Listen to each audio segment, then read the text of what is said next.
El Groove.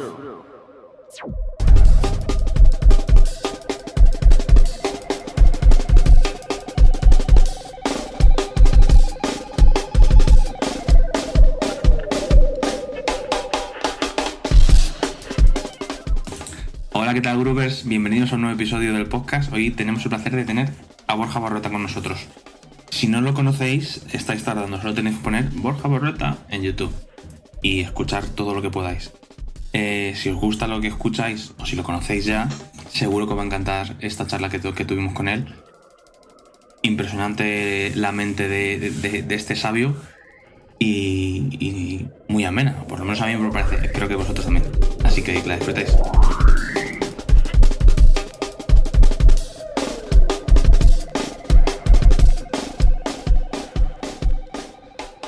Hola, muy buenos días a todas y todos. ¿Qué tal? Hoy tenemos el placer de estar con Borja Borreta. ¿Qué tal, Borja? Placer compartido. Un placer conocerte y charlar un rato. ¿Me escucha bien? El placer es mío y de todos los que estamos aquí escuchándote. Sí, perfecto. Y quería, por si hay alguien que no te conozca, quería que empezáramos por... Bueno, hablemos de ti. Hablemos de mi libro. Y me cuentes preséntate. ¿Cómo te presentarías? Voy a hablar de mi libro. Exactamente. Uy, qué curioso. Pues nada, soy músico, nacido en Bilbao. Y llevo ya pues gran parte de mi vida tocando los tambores y otros instrumentos. Y bueno, a lo largo de este tiempo pues he conseguido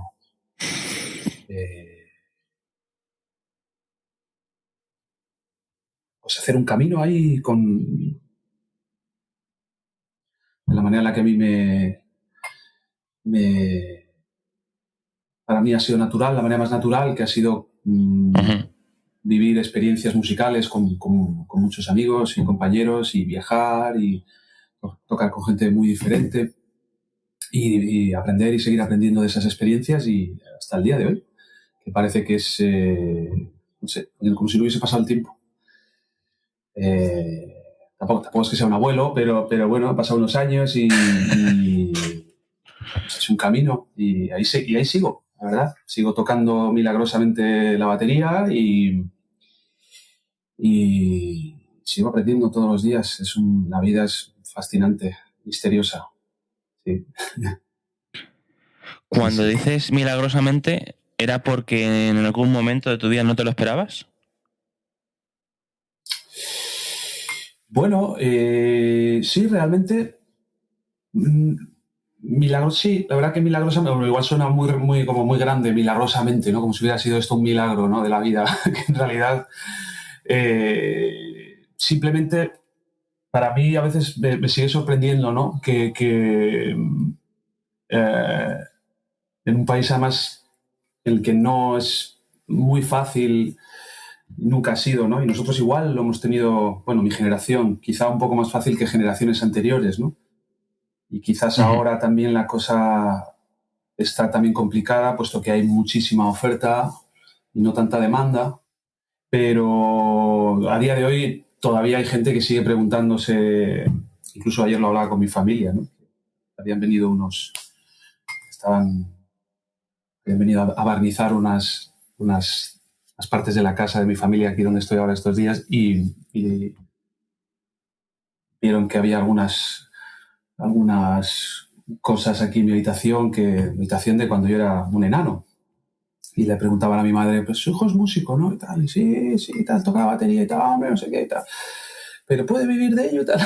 Típico, un clásico, ¿no? De madre mía, ¿no? O sea, a día de hoy todavía es verdad que sigue habiendo esa sensación y esa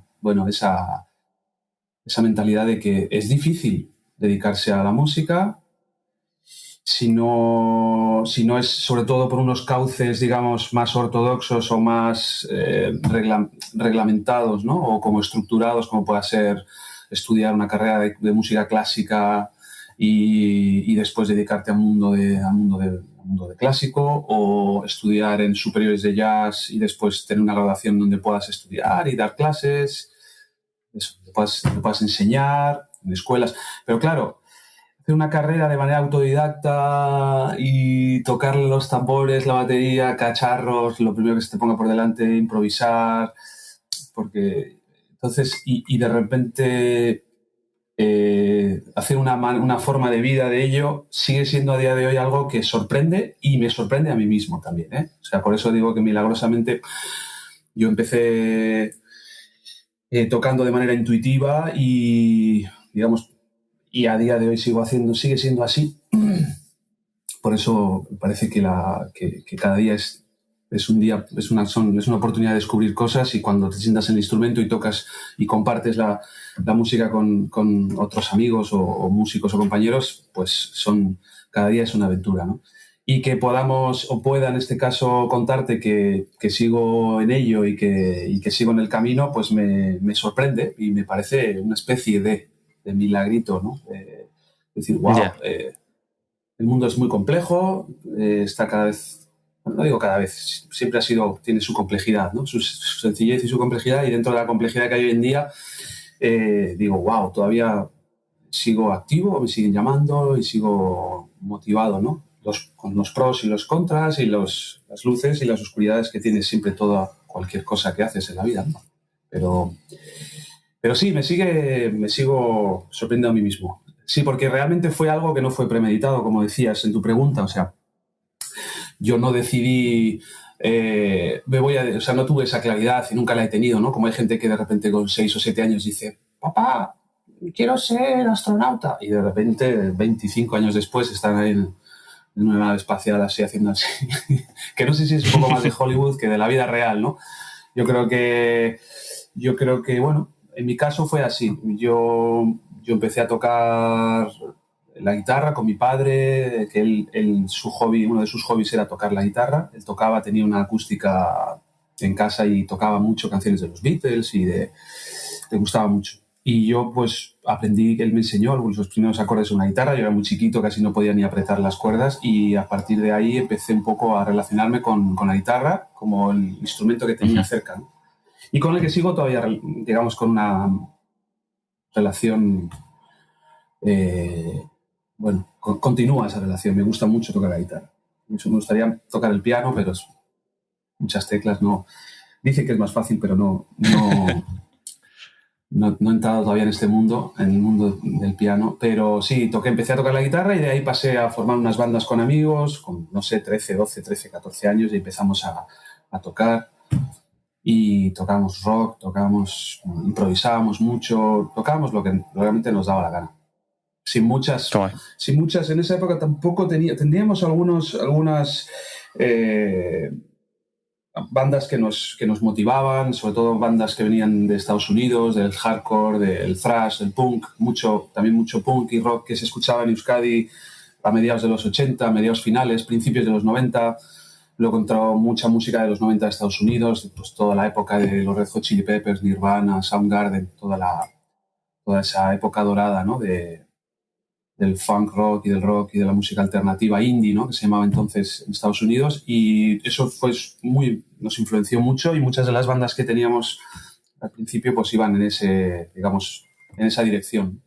Y ahí ya me pasé de tocar la guitarra a la batería pues con 14 o 15 años, y fue también de una manera no premeditada. En principio no fue como, tengo claro que quiero tocar la batería, ¿no? Porque va a ser mi instrumento. Simplemente se lo propuse a un compañero que él tocaba, bueno, entonces no había ni batería, había unas cajas, nos armábamos ahí en el garaje de un amigo unos pues objetos sonoros, ¿no? Y ahí le dije a mi colega pues a ver si me dejaba probar a mí tocar la percusión, y me dijo, claro. Y le dije, oye, pues coge la guitarra. Y él cogió la guitarra, y de hecho hoy en día toca la guitarra, y fue como una manera como bastante intuitiva, casual, y ahí ya pues seguí tocando porque no se me daba mal, me gustaba, me lo pasaba súper bien. No, creo que no se me daba mal porque nadie como que me decía, ostras, tío, déjalo y tal, porque esto es un marrón, ¿no? Nos estás torturando. O sea, no, iba como yo creo que era sostenible, ¿no? Era bastante sostenible lo que salía, el sonido que salía de ahí. Entonces, me compré después un Charles que vendía otro compañero de aquí, de Bilbao, con una caja. Entonces, usaba un Charles, una caja y un bombo así como de donde se guardaba cemento en polvo, así que lo ponía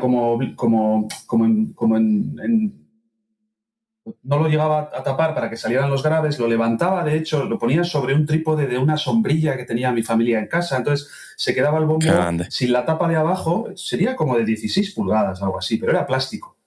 Plástico, o sea, era pues como un cartón duro con 2 tapas de plástico que había cemento en polvo dentro. Y entonces yo quitaba la parte de abajo y era como un tom de 16 de cartón y plástico puesto sobre un trípode. Entonces se quedaba como suspendido de una manera que no tocaba el suelo, con lo cual tenía graves, claro. Y ese era mi bombo. Entonces tocaba con la mano izquierda el bombo y luego la caja a la vez, mientras el Charles tocaba con la derecha. Y luego recuerdo que ponía los platos, tenía un plato así, que lo ponía en la punta de una baqueta y lo sostenía, pegaba una bici con celo, no sé, vamos, pues un poco buscándonos la vida, ¿no? Como correspondía en esa época, ¿no? No tenía dinero para comprar una batería. El buen muffling, el cemento en polvo. Sí. Mucha gente que si Mungel, que si un trapito y tal. No, cemento en polvo. Llena el bombo de cemento en polvo, verás.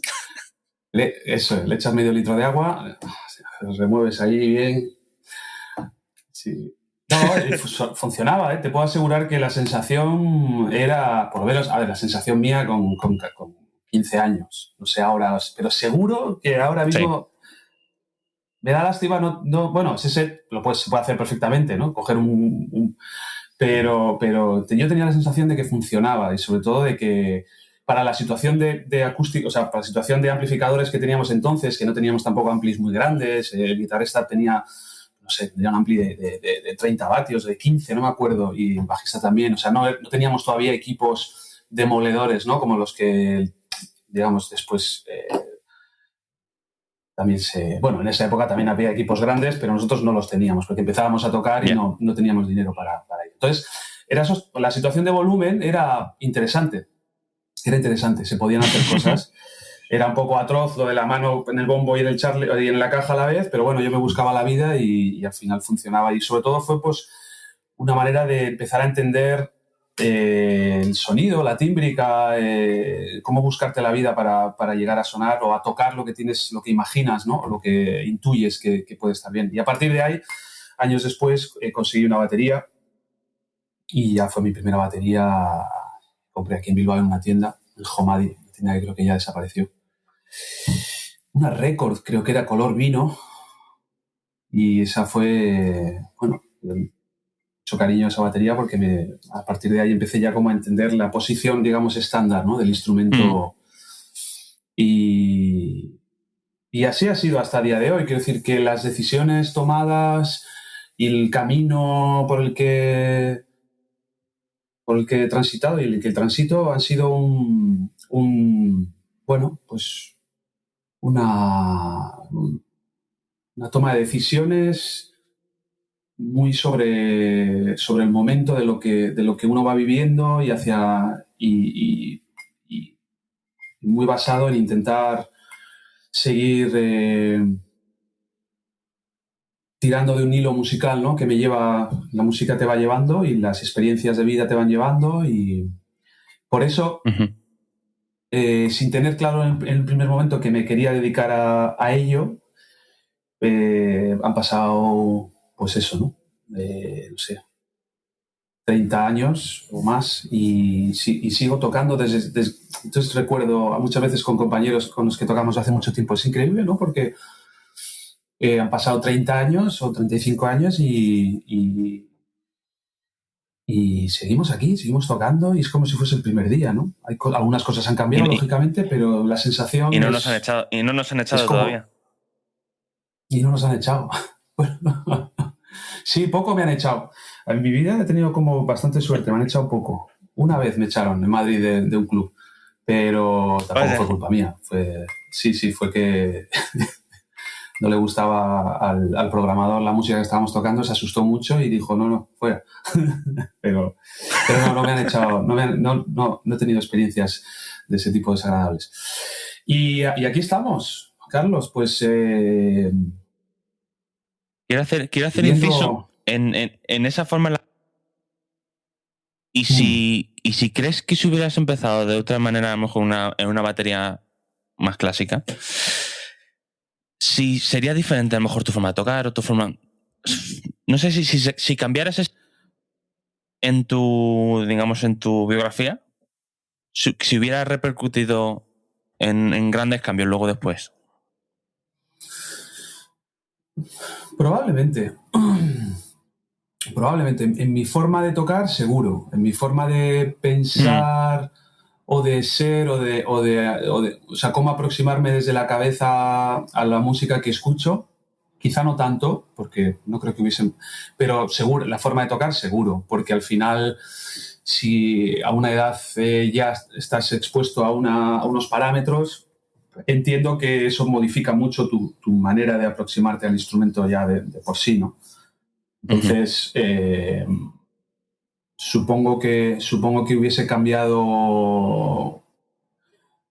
Sí, supongo que hubiese cambiado, no sé si mucho, pero en algo o bastante mi manera de aproximarme al instrumento físicamente y de cómo tratarlo, seguro que sí.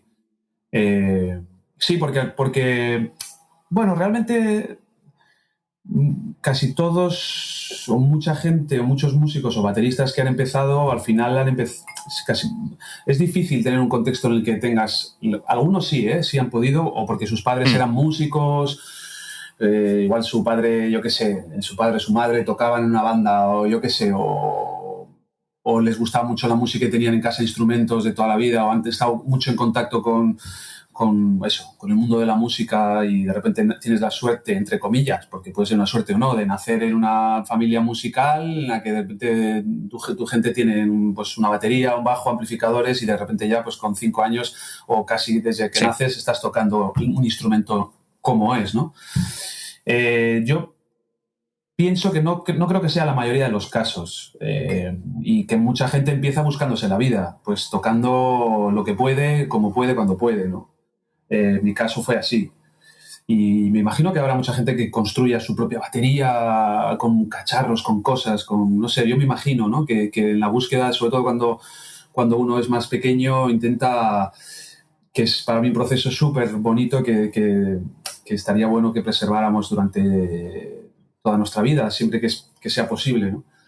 O sea, el cómo imaginar las cosas y hacer y buscar sonidos a partir de algo que no tienes físicamente, pero que tú imaginas, ¿no? Entonces, digamos que haces como una especie de juego de magia para traducir a través de algo que tú construyes en un mensaje que llega, ¿no? Porque yo no tenía una batería, pero si tenía un cacho de una caja de un yo qué sé, de un muñeco de Star Wars así grande y una chapa metálica que le había cogido de una sartén, pues al final, si yo hago un backbeat de bombo chapa, el mensaje llega muy claro. O sea, lo que pasa es que está hecho con unos dos elementos que en principio no están relacionados con la batería, pero realmente en origen yo creo que es eso, es comunicación, es un mensaje. Y antes de que se construyeran las baterías como las conocemos hoy, el proceso básicamente creo que era ese, el conseguir generar ritmos y sonidos con cosas cotidianas y con instrumentos, y generar instrumentos. La gente toda la vida construyó instrumentos con lo que tenía a mano. Si tenías un árbol y tenías una cabra, pues hacías un djembe.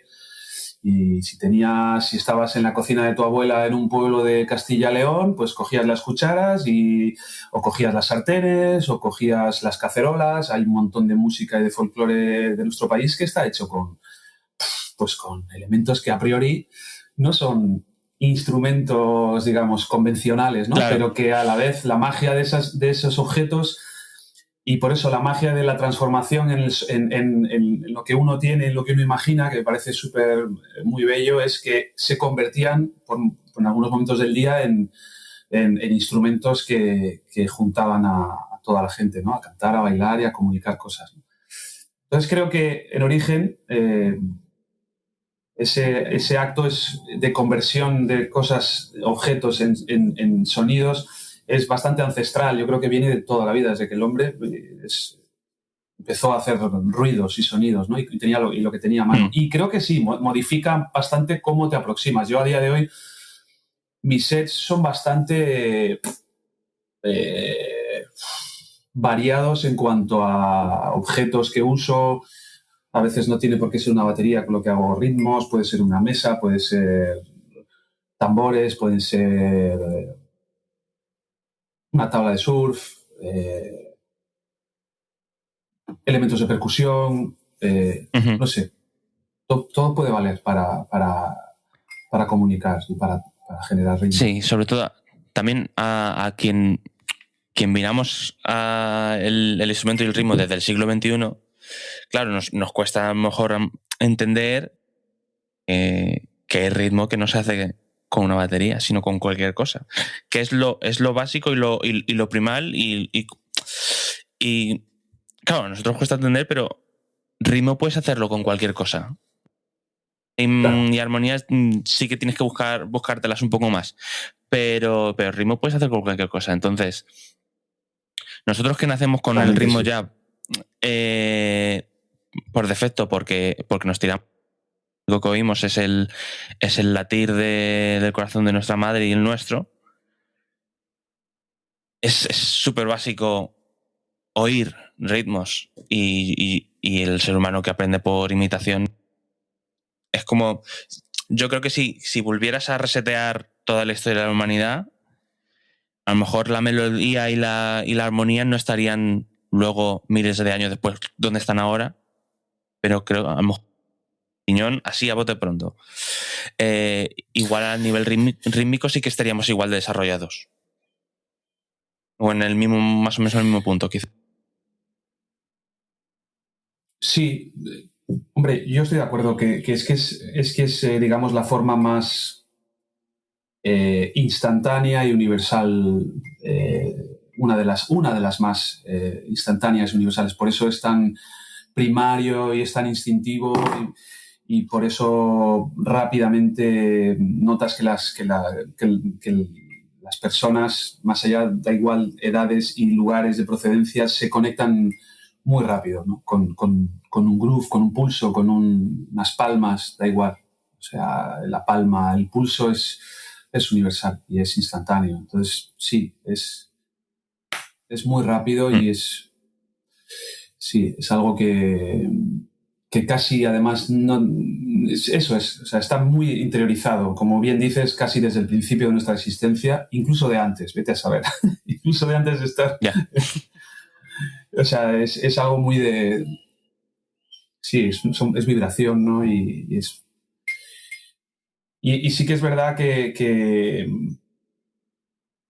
sí, es la manera menos... No pasa tanto por el filtro del pensamiento, ¿no? Es instantáneo. Un pulso, un bombo, un pulsar de algo te conecta con algo casi sin que te des cuenta, ¿no? Vas en metro, sí. Vas viajando, sí.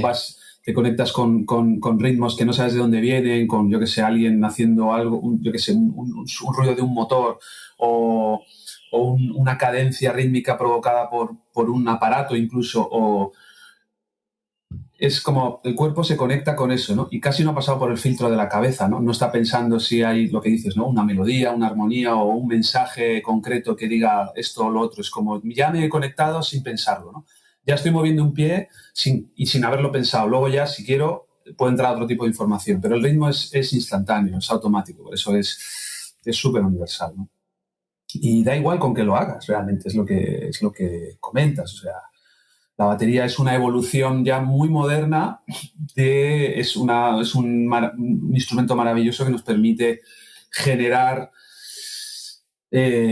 capas, una encima de otra, de varias tímbricas muy bien diseñadas, de tener justo varias capas que puedes manejar a la vez, ¿no? Desde la zona de abajo del bombo y el tom base hasta una zona intermedia de los toms más 1, 2, 3 caja y la zona de agudos con el charles o los platos o los splashes o los rides o lo que tú quieras o los stacks o lo que sea, ¿no? Entonces, claro, tienes un rango que es maravilloso, ¿no? Esa especie de malabarismo que se genera cuando tocas el instrumento, que eres capaz de combinar y, según tu intuición, mezclar esos elementos. Tienes metal, tienes madera, tienes parche, puede ser parche de piel, puede ser sintético, puede ser rugoso, puede ser liso. Los parches pueden tener agujero o no.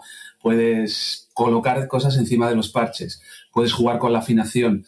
Cuando con la afinación allí dejas que entren más armónicos o no. Ocupas más o menos espacio. Entonces es brutal las posibilidades que genera el instrumento. La verdad que es maravilloso.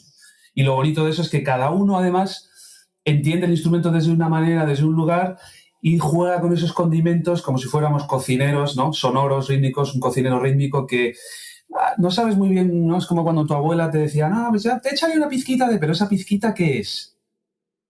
¿Cuánto es, no? O un cocinero que puedas ver que tiene mucha experiencia y maneja los ingredientes y dices, joder, ¿cómo has hecho eso? No, pues esto, a ver, es normal, ¿no? Cocinar de una manera, él imagina y su intuición le dice y su trayectoria de haber visto cocinar o de haber visto hacer ciertas cosas le llevan a combinar los elementos de una manera que es muy personal, ¿no? Que también, en realidad, es parte de una herencia, porque todos de alguna manera nos inspiramos y usamos y los ingredientes de una manera en la que hemos visto usar y a otros maestros que nos han precedido y gente que, bueno, a lo largo de nuestra vida hemos visto cómo jugaban con esos elementos y nos han enseñado mucho a puedes hacer esto, incluso puedes hacer mucho más dependiendo de lo que tú imagines, ¿no? Ahora a ver cómo juegas tú, a ver cómo tu cuerpo y tu intuición y tu cabeza es capaz de jugar con los elementos que quieras, ¿no? Entonces, claro, es infinita, las posibilidades son infinitas y las opciones con el instrumento pues son infinitas, ¿no? Siempre, y es bonito explorarlo. Quería hacer hincapié en que tú, al ser autodidacta proclamado, ¿cómo eliges? Porque a mí esto me cuesta personalmente y que además a tanta información que tenemos, ¿cómo eliges qué estudiar? ¿Qué informa para ti a qué dedicar tu tiempo de práctica? ¿Actualmente, en el pasado? Pues en el pasado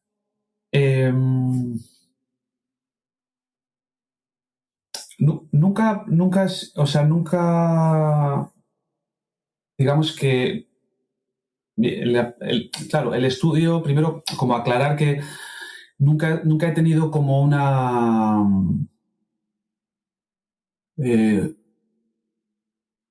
siempre he basado mis estudios con el instrumento un poco, siempre lo he basado en función, muy sobre el terreno, ¿no? Sobre lo que iba a usar o sobre lo que estaba, yo iba pasando por diferentes situaciones musicales que requerían cierto tipo de habilidad o de conocimientos, ¿no? Entonces, claro, yo no asistí a clases, digamos, formales de música, salvo pequeños momentos en los que yo me formé, estuve muy poco tiempo, ya casi no recuerdo, pero no fue un tiempo muy extenso, tomando unas clases particulares con un profesor de aquí, de mi pueblo, que era él era y es un maestro, él tocaba desde hace muchos años y ya era un tipo que sabía mucho del instrumento y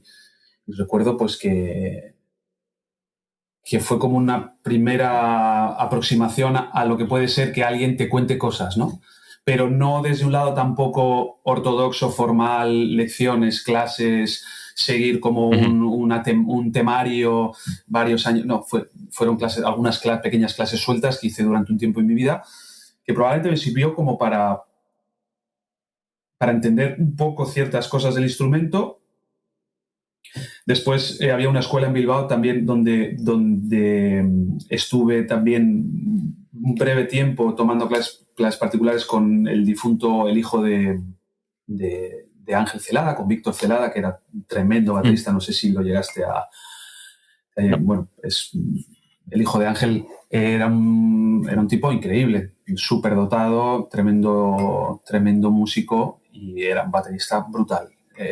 Y ya en la época yo tenía, pues, no sé, tendría 18, 19 y estuve haciendo unas clases con él en Mr. Jam, en una escuela que estaba entonces en Bilbao, creo que siguen. Él daba clases allí y recuerdo que yo realmente no tenía ninguna noción de lo que era recibir una clase de batería y cómo enfocarla. Yo pensaba era como yo te cuento cosas, tú me cuentas, me dices cómo va esto, pero en realidad, claro, ahí empecé a entender que Víctor, por ejemplo, había hecho un curro increíble, ya tenía todos los estándares, los métodos, el New Breed, el Syncopation, todos los métodos, digamos, o varios de los métodos clásicos que se estudiaban entonces, de rudimentos, de independencia y tal, pues se los había zampado todos.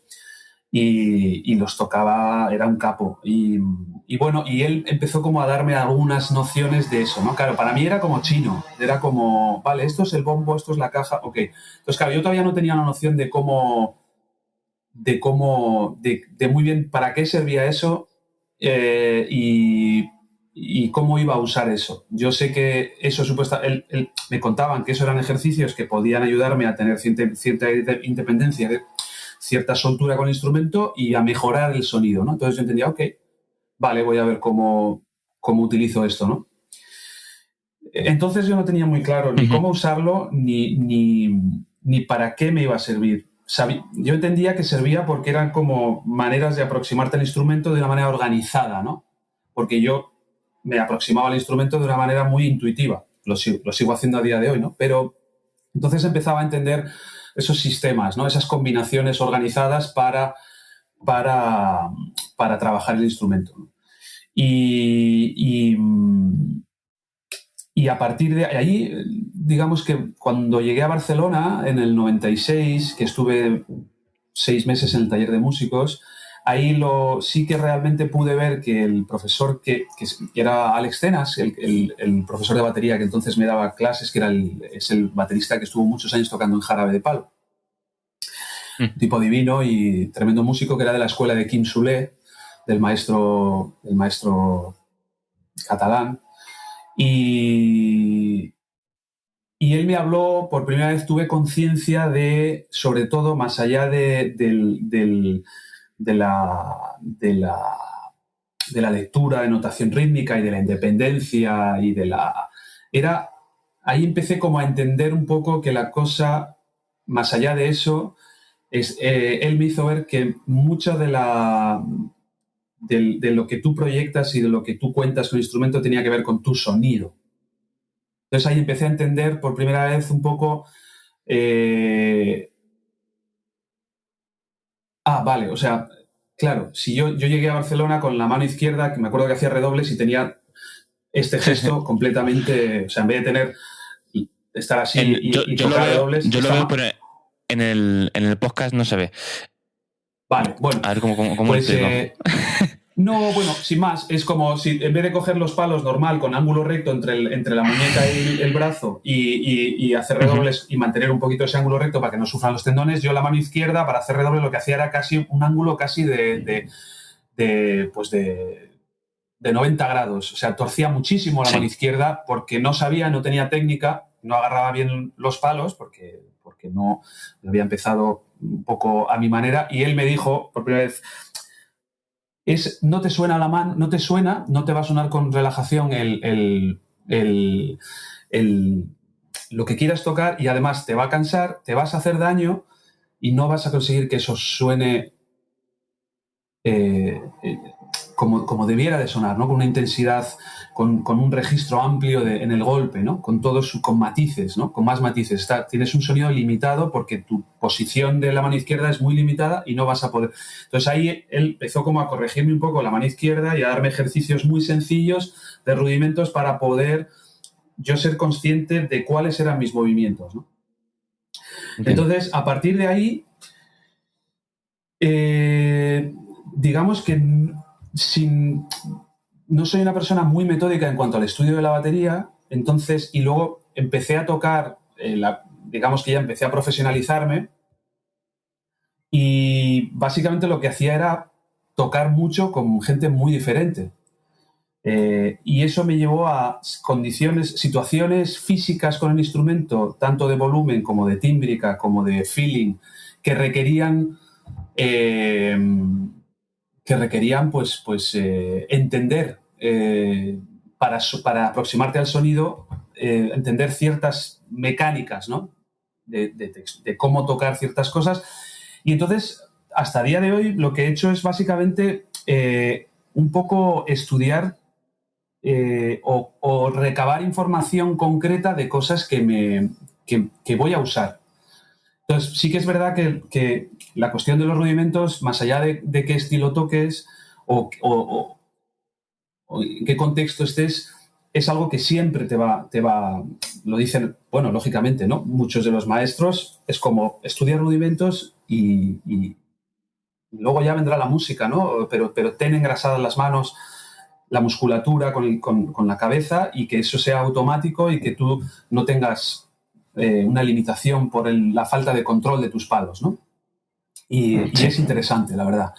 Entonces, por ejemplo, yo recurro a los rudimentos como una forma de divertimento también, porque me divierte, y como una forma como de estar, como digamos, como si estuvieses haciendo pan todos los días, ¿no? Es como necesitas tener esa sensación de tener la masa en las manos para sentir que estás en contacto con el palo y con la batería, y que estás como engrasado, como muscularmente, tus músculos, tu cuerpo entienden los movimientos, tocas relajado porque estás como en el medio, digamos, estás entrenando, ¿no? Un poco a diario, y eso te hace que no tengas que pensar en tus movimientos, ¿no? Y puedas pensar simplemente en música. Luego ya las cuestiones de estilo, de estudiar más cosas concretas de los géneros, pues ha ido un poco en función de, ya te digo, de qué me he ido encontrando por el camino, con quién he estado tocando, y me han dicho, oye, pues mírate el disco este de, yo qué sé, de Miles, desde tal, o vamos a tocar yo qué sé, en un contexto de no sé, de folclore. Este disco lo grabamos y son todo, no sé, chacareras, folclore sudamericano, y digo, ostras, pues una chacarera, ¿qué es una chacarera? Y empiezas a escuchar, pues mira, escúchate este disco, escuchar música, empiezas a ver qué hace el patrón del bombo legüero, cómo tocan. Entonces, ahí empezar a emular sonidos, a emular folclore, a intentar copiar, escuchar mucho sobre los discos, referencias que te dan los compañeros, los colegas músicos. Entonces, un poco como ir investigando, haciendo una investigación desde uno mismo, he ido aproximándome de manera personal a cómo suenan ciertas músicas, ¿no? del mundo, e intentar emularlas, copiarlas desde mi punto de vista, ¿no? Pero realmente te diría, a día de hoy, lo que es estudios profundos, serios, desde el papel, he hecho muy pocos. Muy poco. Casi todo ha sido muy desde la escucha de la música, de los discos, referencias que me han dado los colegas de cosas importantes a escuchar. Este disco, tío, es un disco que marca, por ejemplo, un antes y un después dentro de este género. Esta época es una época que tiene varios discos que son clave para entender qué pasó antes y hacia dónde estamos ahora. Un poco información desde la escucha y desde la comprensión de por qué se tocaba así en esa época, por qué los maestros de esa época tocaban de esa manera y por qué cambiaron, por qué revolucionaron, cuál fue el punto de revolución con el instrumento. Pero siempre muy sobre el terreno, ya te digo. O sea, a mí, por ejemplo, ahora decir, venga, me voy a poner a tocar, a estudiar la clave, música latina, rumba, o a estudiar música de, no sé, de Colombia, es como, pues no, podría hacerlo, pero realmente es como que me pide más el cuerpo estar como manejando material y profundizando sobre material que estoy usando hoy en día, ¿no? Sí. Bueno, yo creo que tiene mucho más sentido. Me refiero a alguien que se dedica por su trabajo a las palabras, al lenguaje, porque sea periodista, porque sea escritor, lo que sea. Luego no va a su casa y a del lenguaje de nuevo, me refiero a hacer caligrafía y hacer babe bipopu kakekikoku datetutu, sino que entiendo que pues se pondrá, si a lo mejor le cuesta ser creativo, trabajará eso y se inspirará en lo que sea para elaborar una historia, y cuando le toque trabajar de eso, pues estará más trabajado, pero es más, trabajas directamente estudias directamente lo que curras y curra directamente lo que estudias, y esa relación está constantemente palpable. Entonces, dicho esto, quería hacerte una pregunta que es: técnica y musicalidad, ¿hasta qué punto son una dicotomía y hasta qué punto no? Muchas veces las enfrentamos y la ponemos, y como que hay que elegir una cosa o no, o sí, no sé. Quería ver tu opinión al respecto. Bueno, depende. Bueno, es muy buena pregunta. Y realmente depende del contexto para mí. ¿La técnica es necesaria? Sí y no. La musicalidad sí es necesaria siempre. Sí. Porque hacemos música, o sea, entonces para mí eso sí que es, si haces música, la tendencia siempre es a ser musical, ¿no? Con el instrumento que toques. Estar lo más integrado y dentro de la situación musical. Pero claro, es verdad que dependiendo de las situaciones musicales necesitas tener unos recursos que te permitan poder fluir dentro de ese contexto. Entonces, si estás tocando una pieza de percusión clásica con una orquesta y necesitas hacer unos pasajes súper rápidos, endiablados rítmicamente, tocando con una cantidad de dinámicas extremas, pero con una precisión brutal, pues tienes que tener técnica para poder ejecutar eso, ¿no?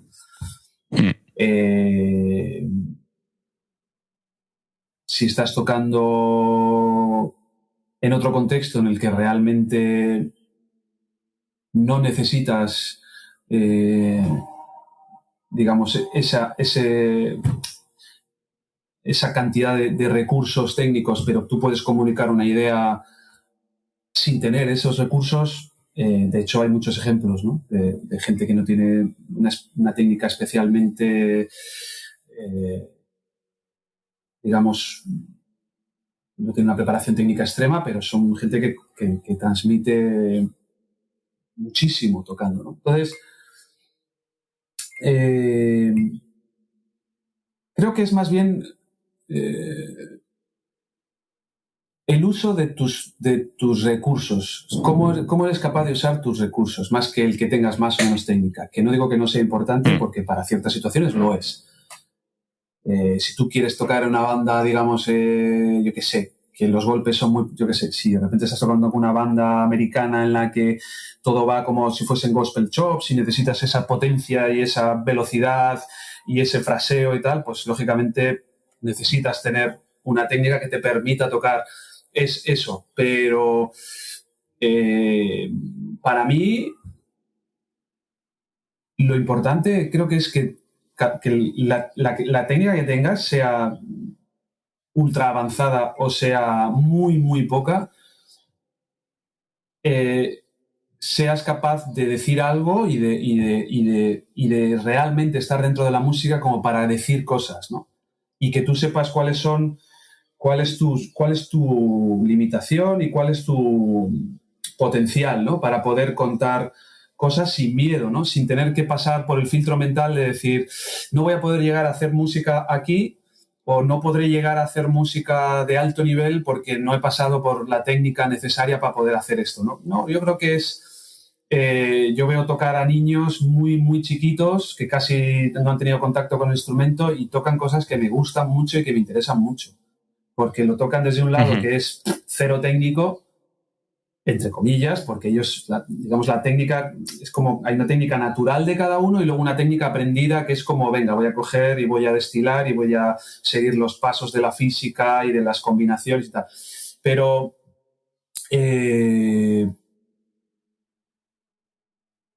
para mí lo importante es lo que te comentaba. Creo que es saber cómo usar tus propios recursos y potenciarlos, ¿no? Y hacer música con ello. Y sobre todo porque con una técnica, digamos, hay cosas muy, muy interesantes que son cosas sonoras y cosas tocadas con la batería, para mí muy interesantes, que salen de una técnica no muy depurada, ¿no? Por ejemplo. Entonces, es verdad que también la técnica estandariza mucho la manera de tocar. Entonces, cuando ves a alguien que tiene una técnica no tan depurada, pero que tiene una manera de aproximarse al instrumento que es súper interesante, dices, wow, eso tiene mucho interés para mí, por lo menos, ¿no? Que igual no podría tocar con no sé quién porque requeriría una técnica. Puede ser, pero a esa persona probablemente no le interesa, ¿no? Porque toca una cosa muy concreta también. Para mí la técnica, dentro de que es muy interesante también, es como que estandariza mucho también la profesión. No es que estandarice, es como que como hoy en día parece que, o por cuestiones profesionales o por cómo es la vida, ¿no? Tendemos como a abarcar un montón de registros con nuestro instrumento, pues parece como que también para poder abarcar muchos registros tienes que estar muy preparado para pasar de un lugar a otro y poder ser solvente, ¿no? Dentro de todo ese abanico de estilos, ¿no? Y ahí necesitas como trabajar muchas técnicas diferentes. Pero no significa que vaya a ser mejor. He visto gente con mucha técnica que son tremendos instrumentistas, pero no me comunican. El mensaje que me llega es un mensaje que no a mí personalmente, ¿eh? Luego, eso siempre son opiniones. De repente luego pueden tener... a mí hay cosas que no me llegan como mensaje, y gente que tiene muy poca técnica, que toca de una manera en la que usa muy bien esa poca técnica y son muy creativos y me llegan mucho. Entonces, no sé si me he enredado mucho y te he contestado a la pregunta. Es la contestación que quiero. Así que sí, o sea, también hay una línea, digamos, un poco no muy definida entre técnica y postura. Me refiero. Sí. ¿Hasta qué punto tienes que hacer X cosas en la batería de X manera para no romperte? Por salud. Pura y mera salud. Sí. O si quieres hacer X sonido porque tu cerebro...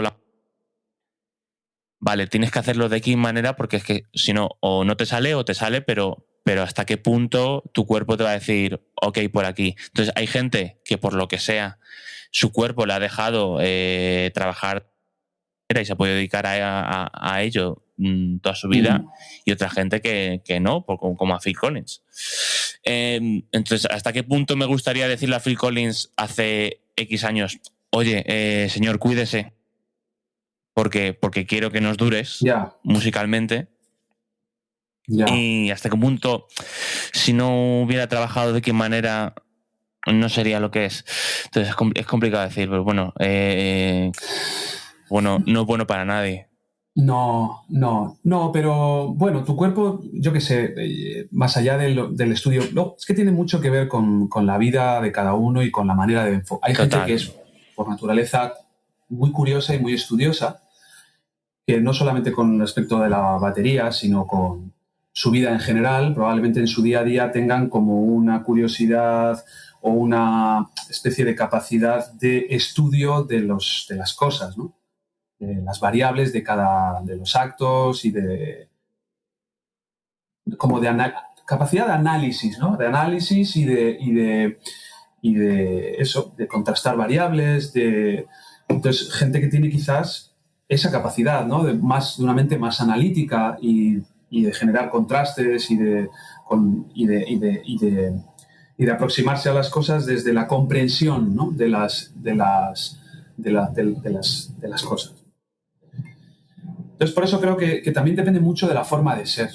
Igual Phil Collins, no digo no sé, no lo conozco personalmente, pero lógicamente, pero no sé cómo será él a nivel como persona, ¿no? Pero claro, él se aproximó al instrumento de una forma y consiguió sonar de una forma y transmitir cosas maravillosas con su música y tocando, que si hubiese y todo tiene un precio, ¿no? O sea, Sí. y todos vamos a pagar un precio lógicamente por cualquier cosa que hacemos, ¿no? Vivir tiene eso, ¿no? Y claro, entonces Phil Collins, por su trayectoria y cómo él sintió y enfocó su instrumento, luego tuvo un peaje y muchos músicos al final acaban teniendo peajes importantes y secuelas físicas, ¿no?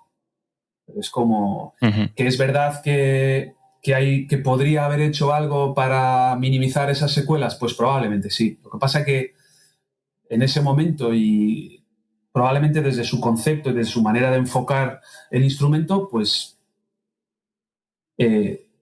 entiendo que antes estaba la expresión, antes que el cuidado, digamos, o que la reflexión del cómo era como la proyección de esa energía y esa cosa como de aun sabiendo que no me hace bien, casi ni lo pienso, pero es mi manera, digamos, más intuitiva de aproximarme a eso, ¿no? A proyectar la música que yo tengo dentro y es así y no puedo, es algo como animal o como instintivo que no voy a poder no hacerlo así, ¿no? Porque si lo pienso, de repente, si meto análisis, sí, mi yo del futuro me lo va a agradecer, pero es como...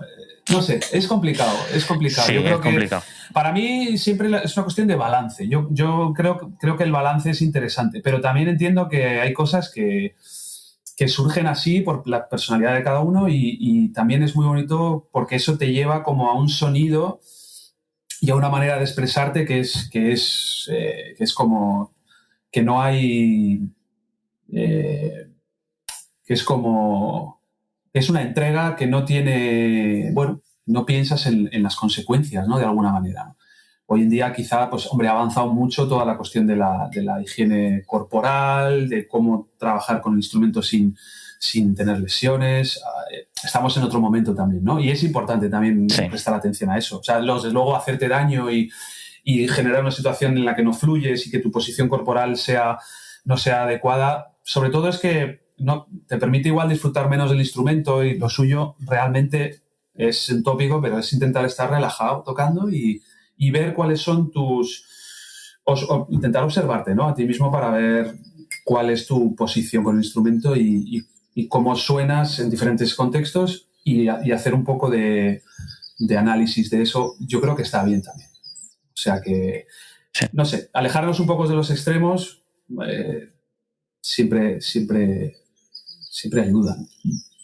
Sí, yo creo que todo el mundo tenemos algún hábito nocivo que si lo quitamos no estaría entender nuestra vida, cómo funciona. Yo siempre le digo, por ejemplo, mi madre es fumadora y yo siempre he estado muy en contra y le digo, pero mamá, si yo te diera X sustancia que no es nociva para ti y que te hace el mismo efecto que el tabaco, ¿dejarías de fumar? Dice, no. Porque si digo, joder, igual si, yo qué sé, si meditaras, igual te iba mejor, o por lo menos igual, pero nadie va a tener cáncer de pulmón a base de meditar. Y dijo, pues no, pues yo fumo porque quiero y ya está. Hablamos de fumar, hablamos de, yo qué sé, de no hacer la cama, yo qué sé.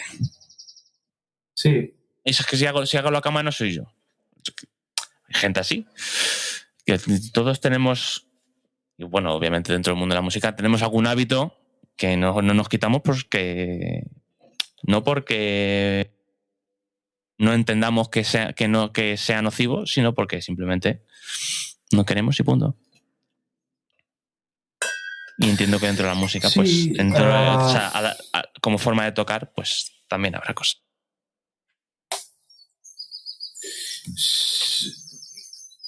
Sí, es muy personal, no lo sé. Yo lo que sí veo es que con el paso de los años es más difícil o sea, se ha estandarizado todo un poquito más, también por el acceso a la información. Entonces, quizás eso que antiguamente, esa manera de tocar que antiguamente era como el día a día, lo que vivían músicos de otras generaciones que no tenían tanto acceso y, por ejemplo, no pensaban en eso, en la higiene postural o en cómo colocarse, ¿no? Que todo era muy de ver y entender qué es lo que pasaba en tu cuerpo viendo a otros tipos tocando, y tú tenías que sacar tus propias conclusiones, ¿no? Pero nadie hablaba de ese asunto o nadie, o muy poca gente, o igual esa información no te llegaba a ti, ¿no?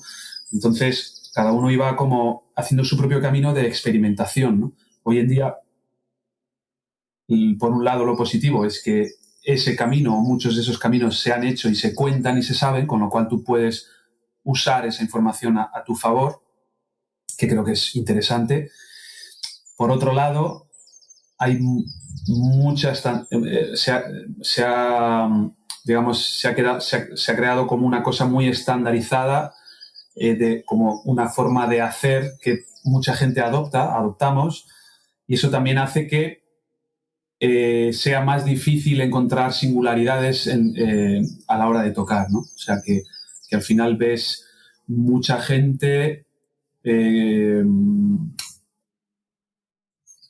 lógicamente nos hemos beneficiado de toda esa información, pero que a la vez, claro, eso hace que estemos todos metidos como en un punto, ¿no? de cómo llevar a cabo ciertas cosas, pero falta quizás un poco como de salir de ese lugar y tener esa visión, digamos, a veces más personal del instrumento, a pesar de que eso te lleve a otras situaciones que igual no son las más deseadas, por ejemplo, como hablábamos, ¿no? A nivel físico, ¿no?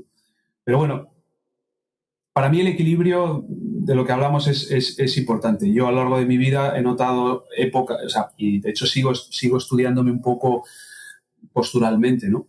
No soy maniático con la posición de los tambores o la altura con la que toco la batería. Cambio mucho constantemente. También el cambiar, tú sabes que, bueno, cuando a veces el cuerpo se resiente cuando haces ciertas cosas de manera repetitiva, que la musculatura y los huesos se resienten, ¿no?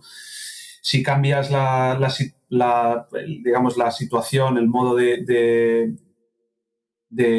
tocar, ¿no? La situación física, tu cuerpo se tiene que readaptarse, pero como que no lo saturas, ¿no? Con ciertos movimientos.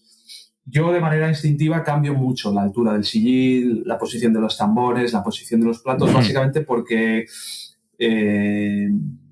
depende de la situación sonora, del contexto, necesito adaptarme también, ¿no? Físicamente a los espacios, a la música, a los instrumentos que toco, porque no siempre viajas con tu propio instrumento. Entonces, es como, si hay algo que que he aprendido a lo largo del tiempo, es eso, ¿no? Cómo puedes desarrollar esa capacidad de adaptarte en las diferentes situaciones que hay, ¿no? Porque ir con un sistema cerrado mental de cómo quieres que sean las cosas, pues, hombre, resulta difícil, ¿no? A la hora luego de estar cómodo, estar a gusto, poder hacer música relajado, ¿no? Si tienes esa flexibilidad un poco mental y te abres a que las situaciones son muy cambiantes, ¿no? Carecer de flexibilidad mental y querer dedicarse a esto sí que me parece quizá una dicotomía más grande que la que hay entre técnica y musicalidad. Tenemos un grupo de cada entrevista por preguntas para el invitado. Sí. Y me preguntaron, sí. ¡buah!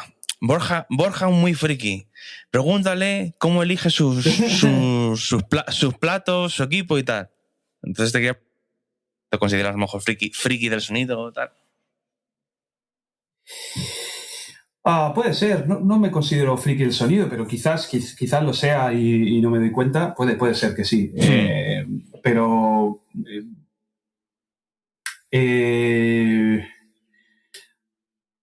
Realmente creo que elijo las cosas un poco en función de, en cuanto a los platos que comentas o el equipo, pues elijo cosas que me motiven, que me hagan, sí, que me inspiren sonidos o que me inspiren texturas. Luego también la plasticidad con la que afino los instrumentos o elijo cosas en función de la plasticidad, de la física con la que tú, ¿qué recibes de ese instrumento, ¿no? Cuando tú lo golpeas o lo tocas, ¿no? Entonces eso también, esa información, en función de lo que me transmite el instrumento, pues me baso bastante en ello, ¿no? Uso una temporada, ahora lo hago un poco menos, porque no tengo espacio tampoco y mucho tiempo, pero durante mucho tiempo modificaba mis propios platillos también. Muchas veces les he hecho muchas modificaciones, perrerías, los lijo, les hago agujeros, les pongo remaches, los doblo, no lo sé, son como una manera también como de buscar algo que me inspire, que me saque de un sonido estándar convencional y me abra una puerta ese plato hacia un lugar en el que yo ahí pueda crear, ¿no? O añadir elementos al set también que no tengan por qué ser tocados con baquetas, sino simplemente con las manos, elementos que a priori no, como hablábamos antes, ¿no? Sean elementos cotidianos o objetos que generen sonidos que me inspiren también para poder hacer música, ¿no? Que salgan del propio golpe y que tengan un tono o con los que puedas hacer melodías, o que sea una tímbrica muy bizarra, muy extraña, que te sugiera contar algo luego después de una manera diferente. Elementos que te inspiran. Algunos son claramente instrumentos como tal, y otros son objetos. Y me gusta también exponerme, aunque a veces también tengo esa sensación como de qué estoy haciendo, ¿no? Es como una especie me gusta hacerlo, pero luego me digo, ¿pero qué estás haciendo, no? Entonces, me gusta, tengo como una inercia a exponerme a situaciones que a priori son... es como una búsqueda como un reto de a ver qué pasa, ¿no? Si toco este elemento, ¿no? En este contexto, ¿no? Con Drexler, por ejemplo, hemos hecho muchas cosas en esa dirección, ¿no? De tocar sets curiosos, de mezclas de sets que a priori serían como, wow, ¿qué es esto, no? Escoger un bombo, convertirlo como en una zabumba brasileña sentado sobre un cajón peruano, con un shaker en un pie, después tocar un set de batería con un bombo de piel, tener una mesa donde pones objetos y generas sonidos sobre la mesa, o sea, cosas que seguramente se han hecho antes y se siguen haciendo. Tocar sobre una mesa no es algo nuevo, o sea, lo llevo haciendo familias enteras durante toda la vida después de comer, ¿no? O durante la comida, ¿no? A la hora del café y del pacharán. Pero bueno, de repente, ¿por qué no introducir un elemento así en tu set? ¿Por qué no introducir objetos que a ti te parecen atractivos a nivel sonoro, ¿no? Eso me gusta mucho. Entonces, claro, es verdad que uno pensaría que eso solo lo puedes hacer. Para mí, lo que pregunta tu colega o tus colegas cuando me has hecho esa pregunta, creo que la gente lo que se sorprende a veces es que uno lleve esos contextos de experimentación a unos contextos musicales en los que a priori parecería que no hay espacio para eso, ¿no? Que dices, hostia, este tío como que toque esas fricadas en su casa o con colegas en un local o en un proyecto personal que se llama Extreme Freak Drumming o lo que sea, pues lo puedo entender, pero que de repente esté tocando en el Liceo de Barcelona con Drexler o con quien sea, con un set que parece que se ha ido a una chatarrería y ha cogido 4 cosas, les ha puesto un micro y se ha puesto a tocar, pues es como que choca más, ¿no? Y en realidad es cuestión para mí de que encuentres el contexto adecuado en el que la gente y tus compañeros entiendan que es tu manera también de expresarte con el instrumento, ¿no? Y que tú puedas tener esa libertad de poder añadir esos elementos, esos objetos, si son musicales, ¿por qué no, no? Y si trabajas con gente que tiene la mente abierta y que no estás todo el rato con el estándar de lo que debiera o debe de ser, sino que son gente que tiene el coco abierto para que pasen cosas y que cada músico y cada compañero que está haciendo música pueda sugerir y pueda aportar elementos y instrumentos y objetos a priori no convencionales o no, digamos, pues como que para mí eso ha sido importante y he tenido mucha suerte de poder verme en situaciones así, ¿no? De tocar con colegas que también les inspira ese mundo, ¿no? Y es importante también, ¿no? Poder rodearte y sentir que estás con la confianza con gente que va a disfrutar de esa manera también de tocar y de percutir.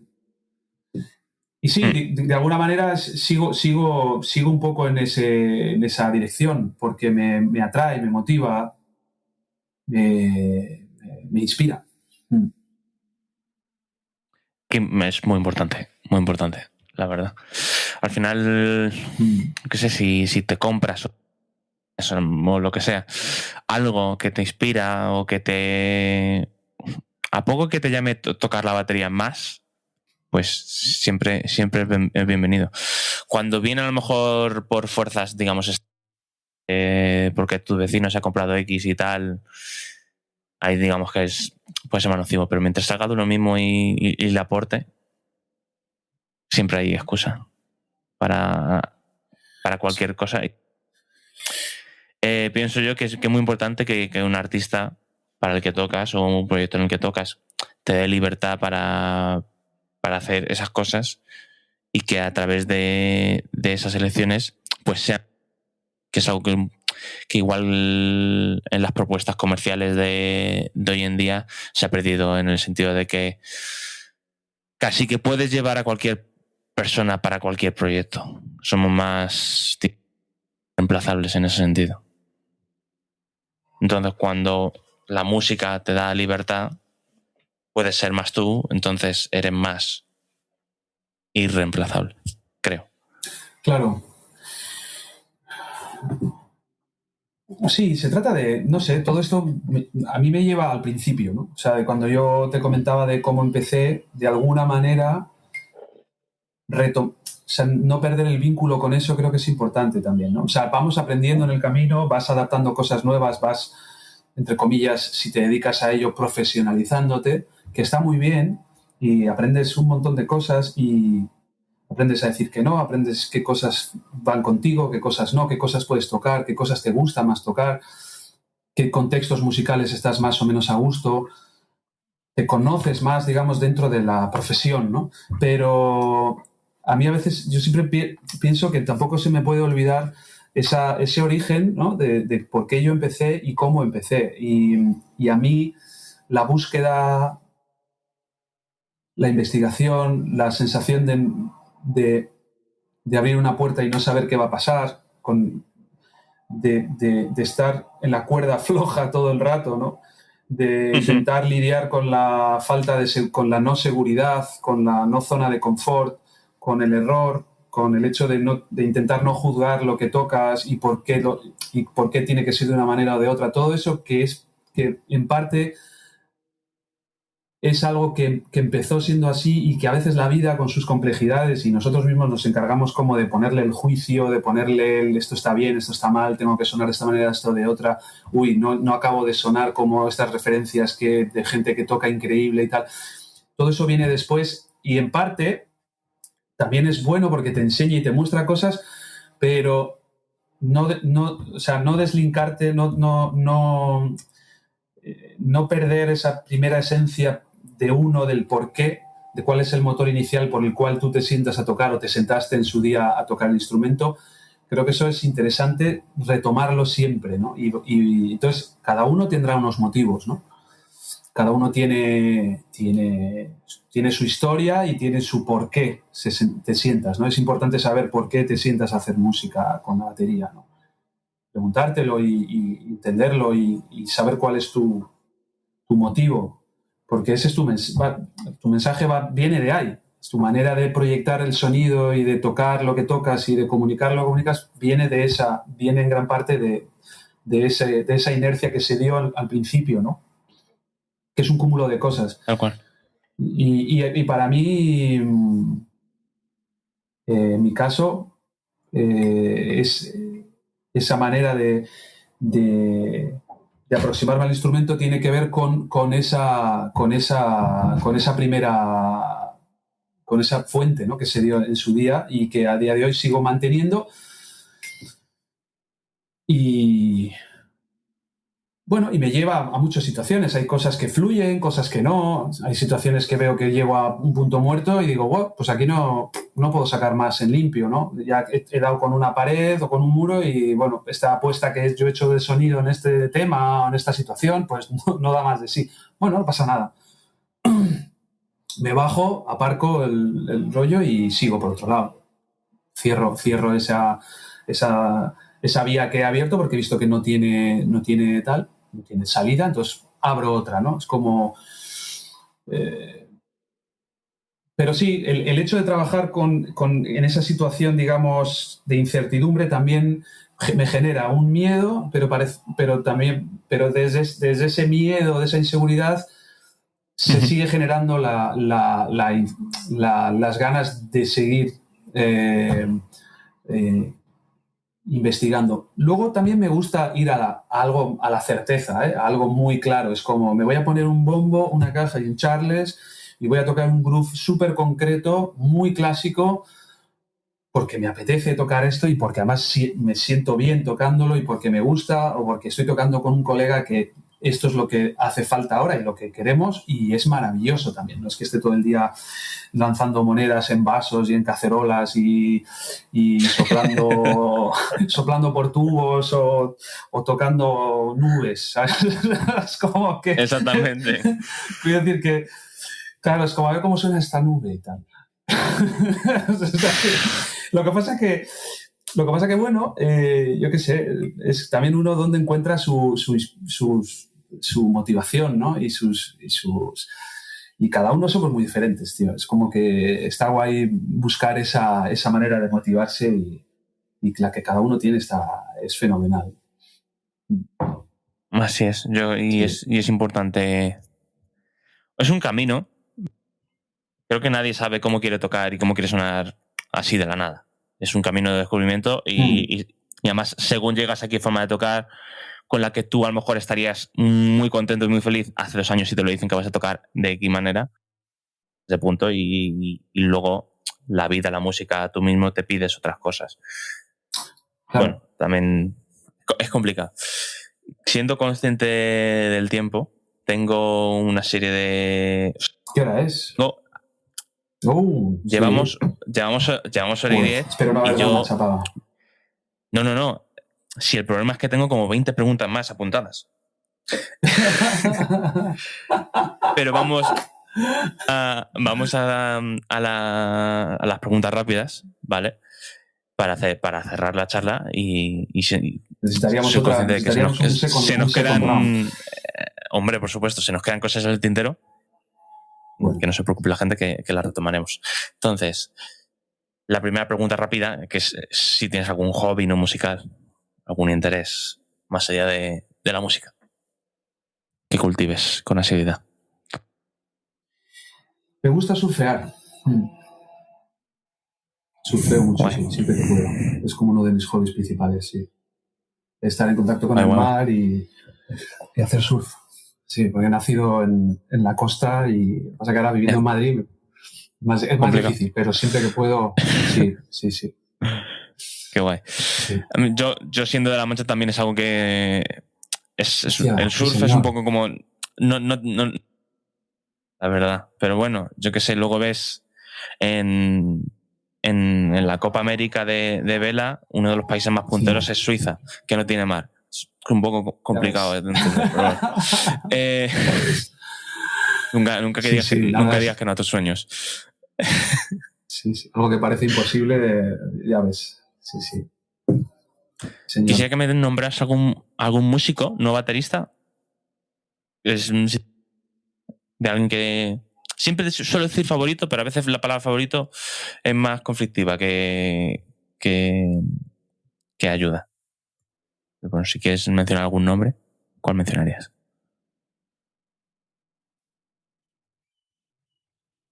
Javier Colina, Javier Colina. contrabajista. Sí, es un... Sí, bueno, me ha venido a la cabeza porque toco hoy con él y porque ha venido así de golpe es lo que dices, a veces es complicado, hay muchas referencias y muchos maestros y muchas influencias y es verdad que es muy difícil dar un solo nombre, ¿no? Porque aparte pueden venir de, no sé, que no tenga que ver con la música. Pero mira, hoy toco con él y para mí tocar con Javier siempre es algo que trasciende el hecho de tocar el instrumento o tocar un concierto. Es como una experiencia de vida que te conecta con la presencia, con el presente y con algo muy, muy profundo, muy de raíz de la música. Y es un privilegio siempre escucharle y compartir música con él. Y es un tipo muy especial, un músico increíble. Y me ha enseñado mucho, Javi. Si no lo habéis Apuntado escuchado queda. algunos, no sé si es un Yo, la verdad, tipo la verdad es que no, pero yo siempre pongo en la descripción enlaces de cosas que se nombren, así que me cercioraré de dejar algo por aquí, ¿vale? Os animo a ver, si algún día, si tenéis curiosidad, es uno de los, bueno, de su generación, que es algo mayor que yo, sí es mayor que yo, pero vamos, es como un tesoro nacional e internacional, vamos, os animo a escuchar proyectos en los que haya tocado con muchas cosas de flamenco, de folclore, jazz, cosas muy interesantes, sí. Uh-huh. Música universal. Qué bien. Te quería preguntar por qué emoji usas más. Emoji. Hostia, qué bueno. Eso es una pregunta muy chorra, pero me encanta. Me dice algo diferente. Sí. Pues yo creo que que es así como el de las manos junticas, que es como el gracias. El de las manos. Sí. Me encanta porque que no además... sé si es gracias o como... En teoría, Sí, se diseñó sí. para que fuera un high five, un choque de palmas. Pero claro, la gente luego lo usa para amén. Sí, De sí, hecho, sí. ya Es curioso. la predicción, si tú pones amén, te sugiere ese emoji. Digamos que el uso... el emoji se ha adaptado al uso y no al revés. Pero Hostia, diseñó para que fuera un choque de palmas. Fíjate que no lo había pensado yo así, Carlos? Pero claro, tiene todo el sentido. Es como, claro. Sí, pero nadie lo usa Claro, así. son dos palmas, en De hecho, realidad, claro, son dos palmas diferentes, pero uno lo ve como desde su... Claro, desde a ver, espera, tío, que lo voy a mirar ahora porque es que me ha dejado... Claro. Además, Claro. son diseñados en Japón y digamos, el lenguaje corporal japonés difiere bastante digamos, el occidental. Entonces, hombre, ellos dicen mucho no cruzándose los brazos, creo, o algo así. Entonces, ese emoji está bastante palpable, pero nadie lo dice para decir no. Pero claro, al venir, por así decirlo. Pero bueno, el mundo del emoji, un poco extraño. Sí, es curioso. Sí, sí. Te quiero preguntar, si no tuvieras que dormir, ¿qué harías con ese tiempo?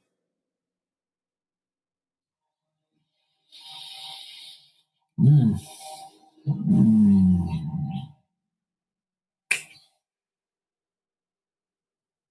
Ah, pues probablemente estudiar inglés. De momento. Luego ya vería, una vez que si hubiese conseguido mejorar un poco mi inglés, pues probablemente más cosas probablemente cosas en las que me falta el tiempo o que creo que estas cosas que dices, joder, me gustaría poder hacer esto, poder hacer esta otra cosa, dedicar más tiempo a esto, a otro, pero al final no me da el día. En realidad, bueno, el día depende cómo lo uses, ¿no? Si te organizas bien puedes hacer muchas cosas, pero es verdad que hay cosas que siempre acabo como postergando, como que esos deseos de decir, joder, y de repente si puedes disponer de 8 horas o 9 más, si no tuvieras la necesidad de dormir, cosa que me parece muy dura porque yo soy una marmota, duermo muy bien y me encanta dormir, me encanta. O sea, sería muy difícil plantear una vida sin dormir, porque es que me gusta realmente. Hay gente que dice, tío, yo no, o sea, dormir es como, sí, necesitamos dormir, pero si pudiese no dormir y hacer de todo y tal, digo, tío, lo maravilloso que es dormir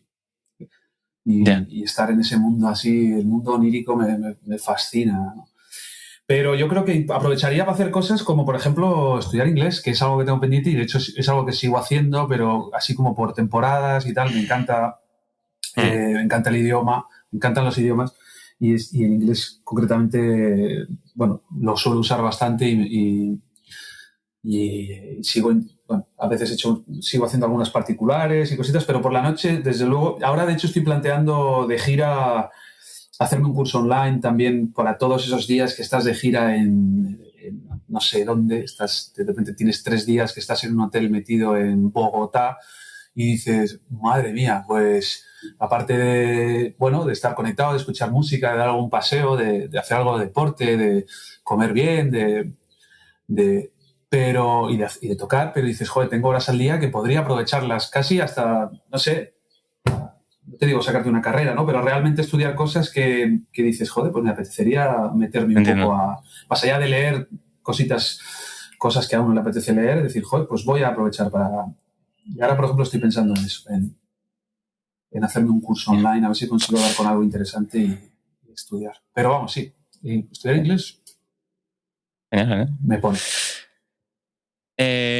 Una palabra, o sea, una palabra, una película, un libro, un TVO, algo, si tuvieras que recomendar algo o regalar, ¿qué nos darías? Ah, O a lo mejor pues es un museo al que ir, es la oportunidad que le doy de quedar de cultureta. mira, ayer justo hablé con unos colegas de una peli que se llama El Alpinista. No sé si has oído hablar de ella. Eh, Me suena un montón. Trata de Marc-André Leclerc, que era un joven alpinista. Y Ujú. es una... Hay muchas cosas, libros, películas, lógicamente, pero es algo que cayó por recomendación de mi hermano hace no mucho, hace unos meses. Me dijo, tienes que ver esta peli, porque más allá de que te guste el alpinismo, ¿no? Es una visión de la vida súper bonita, la que tenía este chaval. Te enseña mucho sin querer enseñarte. No es una peli Ujú. de eso, ¿no? Como de adoctrinadora o de nada, es simplemente unas vivencias, es una película documental de la vida de esta persona. Y el enfoque de la película y el enfoque de cómo él vivía su pasión, ¿no? Que era el alpinismo, es una cosa que te vuelve a recolocar en un lugar de mucha belleza y de mucho... Es en un sitio muy, muy, muy bonito, ¿no? Yo la recomiendo mucho. No sé en qué plataformas. La vi me pasaron un link ruso que aparte se veía increíble. Lo que pasa que ahora con todo este tema que ha habido, yo creo, de Ucrania y Rusia, yo creo que se han cepillado todos los links que vengan Sí, creo que fue así porque me metí hace poco en el link y ya había desaparecido. O eso, o Estoy simplemente que intentando, estoy intentando ver y que creo que está en igual está Filmin. en filming. Pues Yo animo... No, tampoco. Es Pone una película... que no está disponible. Pero vamos, está a ver si la encuentro. O sea, puede estar, no sé si igual está en Disney Plus o en Amazon o en alguna de estas, pero tiene que estar, porque quiero decir que es relativamente, yo creo que no es que sea una película compleja. Y la recomiendo mucho. No sé, es una peli más allá del contexto que es el alpinismo, te muestra un lado de la vida que hoy en día, además, porque está filmada en una época en la que el contexto de la red tiene mucho que ver también con la exposición. O sea, tiene que ver mucho con la presencia del cómo haces, desde dónde haces las cosas y cómo la necesidad de hoy en día, de cómo está esa necesidad, por cómo ha evolucionado todo, de vivir las cosas y cómo muestras o no muestras las cosas, ¿no? Y más allá de mostrar o no mostrar, está la esencia del por qué hacemos ciertas cosas, y esta peli va bastante de eso, y las imágenes son increíbles y está filmada increíble, y el equipo de filmación es brutal y la historia es muy bonita. El alpinista, la historia de Marc-André Leclerc. En esa línea yo vi Free, que va también de algo parecido. Y como dices, yo que he hecho escalada 0 veces en mi vida, me encantó. Me encantó, pero porque no eso, pero no habla de eso. Claro. Son muchas cosas más. En concreto, el Free Solo también se centra mucho en las relaciones personales alrededor de alguien que tiene una pasión muy concreta. Yo creo que, por ejemplo, a los músicos llegar bastante. Pero bueno. Free Solo no la he visto, la voy a apuntar.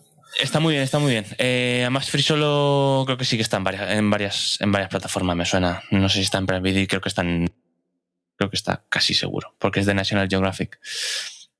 A mí me gustó mucho. Dicho esto, la última pregunta es una palabra para nuestros oyentes y despedir el podcast.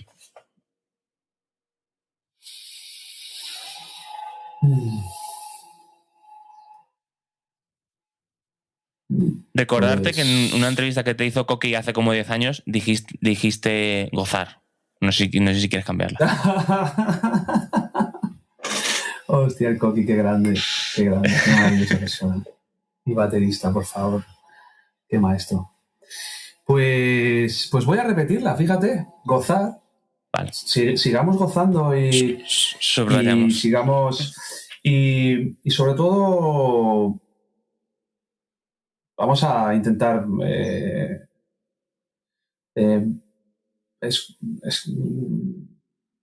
escucharnos, tenernos presentes. No sé, sé que igual suena muy atópico, pero tenemos como que tenemos que intentar retomarnos, juntarnos y sentirnos y hablar, quedar, por más que a veces nos cueste por la falta de tiempo, entre comillas, o de situaciones laborales, yo creo que tenemos que juntarnos más. Vamos a juntarnos y vamos a compartir y hacernos un poco de espejo también, ¿no? No meternos tanto en nuestras pelis e intentar jugar en equipo, seguir jugando en equipo, y que se vive más feliz y se aprende más, creo. Nada que cambiar de lo que has dicho, la verdad, por mi parte. Pues muy bien, muchas gracias, Borja, por tu tiempo, por tu sabiduría compartida, y eso, que espero que la gente lo haya disfrutado también. Espero que sí, espero que lo hayan pasado bien.